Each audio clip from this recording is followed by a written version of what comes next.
color and got wings. Anybody seen it? Small and grey. Where? Where? Oh, it's not only pointing to the back, huh? Ah, yes, there he is. Thank you. I finally found you. Let me introduce you. This is Louie. And Louie is an African grey parrot. An African grey parrot is one of the largest species of parrot in Africa and also the smartest birds in the world. Alright, Louie, since you're here joining us, how about we start with a nice wave to all of them. Let's wave. Louie, wave. Oh, there we go. Yeah, Louie, one more time.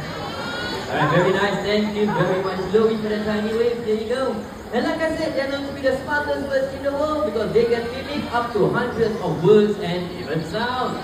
So Louie this time, how about you greet them with a nice and polite hello. Let's try again. Let's say hello. Louie, we say hello.